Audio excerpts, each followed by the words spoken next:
शाम ढलने को थी। सभी आगंतुक धीरे धीरे अपने घरों को लौटने लगे थे। तभी बीरबल ने देखा कि एक मोटा सा आदमी शर्माता हुआ चुपचाप एक कोने में खड़ा है। बीरबल उसके निकट आता हुआ बोला, लगता है तुम कुछ कहना चाहते हो। बेहिचक कह डालो जो कहना है। मुझे बताओ, तुम्हारी क्या समस्या है? वो मोटा व्यक्ति सकुचाता हुआ बोला, मेरी समस्या ये है कि मैं पढ़ा लिखा नहीं हूँ। मैंने अपनी शिक्षा पर ध्यान नहीं दिया, जिसका मुझे खेद है। मैं भी समाज में सिर उठाकर सम्मान से जीना चाहता हूँ, पर अब लगता है ऐसा कभी नहीं हो पाएगा। नहीं, कोई देर नहीं, ऐसा जरूर होगा यदि तुम हिम्मत न हारो और परिश्रम करो। तुम्हें भी योग्यता है, बीरबल ने कहा, लेकिन ज्ञान पाने में तो सालों लग जाएंगे। मोटे आदमी ने कहा, मैं इतना इंतजार नहीं कर सकता। मैं तो ये जानना चाहता हूँ कि क्या कोई ऐसा तरीका है कि चुटकी बजाते ही प्रसिद्धि मिल जाए? प्रसिद्धि पाने का ऐसा आसान रास्ता तो कोई नहीं है। बीरबल बोला, यदि तुम वास्तव में योग्य और प्रसिद्ध कहलवाना चाहते हो तो मेहनत तो करनी ही होगी, वो भी कुछ समय के लिए। ये सुनकर मोटा आदमी सोच में डूब गया। नहीं, मुझमें इतना धैर्य नहीं है। मोटे आदमी ने कहा, मैं तो तुरंत ही प्रसिद्धि पाकर पंडित जी कहलवाना चाहता हूँ। ठीक है, बीरबल बोला, इसके लिए तो एक ही उपाय है। कल तुम बाजार में जाकर खड़े हो जाना। मेरे भेजे आदमी वहां होंगे जो तुम्हें पंडित जी कहकर पुकारेंगे। वे बार बार जोर जोर से ऐसा कहेंगे, इससे दूसरे लोगों का ध्यान इस ओर जाएगा, वे भी तुम्हें पंडित जी कहना शुरू कर देंगे। ऐसा होना स्वाभाविक भी है, लेकिन हमारा नाटक तभी सफल होगा जब तुम गुस्सा दिखाते हुए उन पर पत्थर फेंकने लगोगे या हाथ में लाठी लेकर उनको दौड़ाना होगा तुम्हें। लेकिन सतर्क रहना, गुस्से का सिर्फ दिखावा भर करना है तुम्हें। किसी को चोट नहीं पहुंचनी चाहिए। उस समय तो वो मोटा आदमी कुछ समझ नहीं पाया और घर लौट गया। अगली सुबह वो मोटा आदमी बीरबल के कहे अनुसार व्यस्त बाजार में जाकर खड़ा हो गया। तभी बीरबल के भेजे आदमी वहां आ पहुंचे और तेज स्वर में कहने लगे, पंडित जी, पंडित जी, पंडित जी। मोटे आदमी ने ये सुन अपनी लाठी उठाई और भाग पड़ा उन आदमियों के पीछे, जैसे सच ही में पिटाई कर देगा।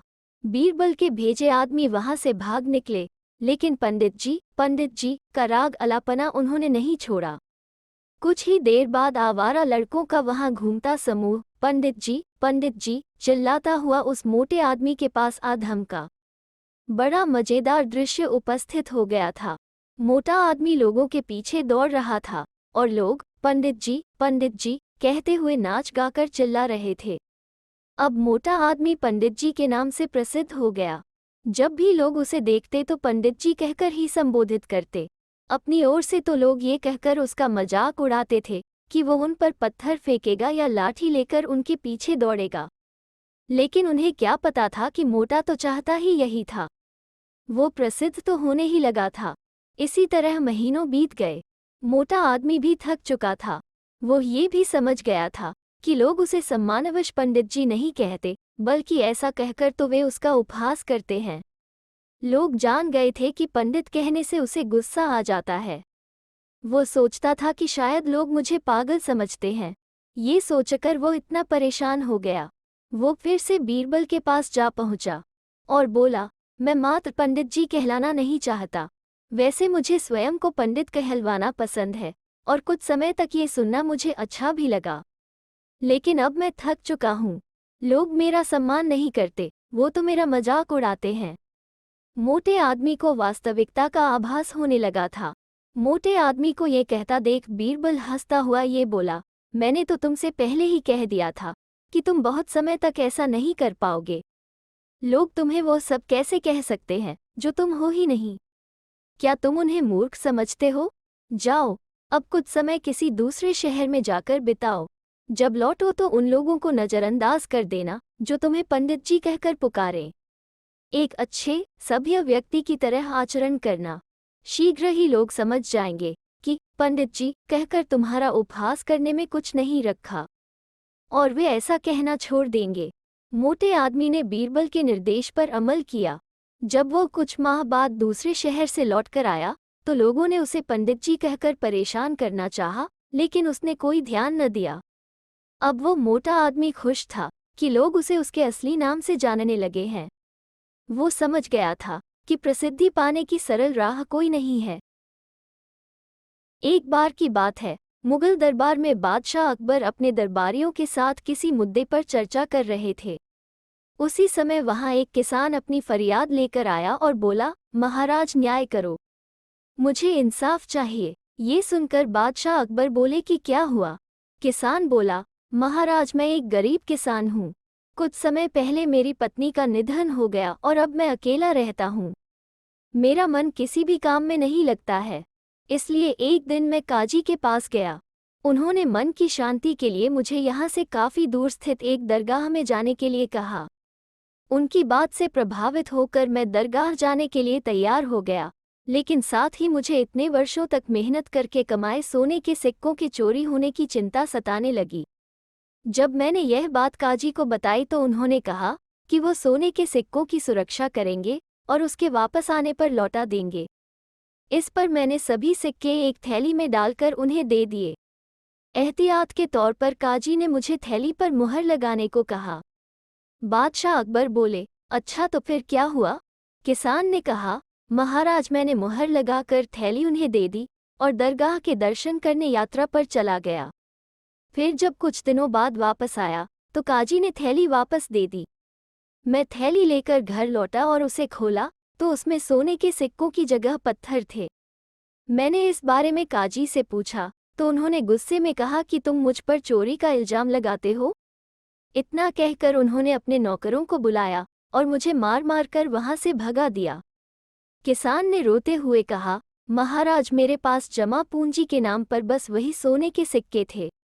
मेरे साथ न्याय करें महाराज। किसान की बात सुनकर बादशाह अकबर ने बीरबल को मामला सुलझाने के लिए कहा। बीरबल ने किसान के हाथों से थैली लेकर उसे अंदर से देखा और महाराज से थोड़ा समय मांगा। शहंशाह अकबर ने बीरबल को 2 दिन का समय दिया। घर जाकर बीरबल ने एक फटा हुआ कुर्ता अपने नौकर को दिया और कहा, इसे अच्छे से रफू करवा कर लाओ। नौकर कुर्ता लेकर चला गया और कुछ देर बाद उसे रफू करवा कर वापस आ गया। बीरबल कुर्ते देखकर खुश हो गए। कुर्ता इस प्रकार से रफू किया गया था कि मानो फटा ही न हो। ये देखकर बीरबल ने नौकर से उस दर्जी को बुलाकर लाने को कहा। नौकर कुछ ही देर में दर्जी को लेकर आ गया। बीरबल ने उससे कुछ पूछा और वापस भेज दिया। अगले दिन बीरबल दरबार पहुंचे और सैनिक से काजी व किसान दोनों को दरबार में लेकर आने का आदेश दिया। कुछ ही देर में सैनिक काजी व किसान को साथ ले आया। इसके बाद बीरबल ने सैनिक से दर्जी को भी बुलाने के लिए कहा। ये सुनते ही काजी के होश उड़ गए। दर्जी के आते ही बीरबल ने उससे पूछा, क्या काजी ने तुम्हें कुछ सिलने के लिए दिया था? तब दर्जी ने कहा, कुछ महीने पहले मैंने इनकी सिक्कों वाली थैली को सिया था। इसके बाद जब बीरबल ने जोर देकर काजी से पूछा तो उसने डर के मारे सब कुछ सच सच बता दिया। काजी ने कहा, महाराज मैं एक साथ इतने सारे सोने के सिक्के देखकर लालची हो गया था, मुझे माफ कर दो। बादशाह अकबर ने काजी को आदेश दिया कि वो किसान को उसके सोने के सिक्के लौटाए और साथ ही काजी को 1 वर्ष कारावास की सजा सुनाई। इसके बाद एक बार फिर सभी ने बीरबल की बुद्धि की भूरी भूरी प्रशंसा की। तो दोस्तों कैसी लगी आज की कहानी? अगर अच्छी लगे तो शेयर, लाइक और चैनल को सब्सक्राइब ज़रूर करें। फिर मिलते हैं एक नई कहानी के साथ।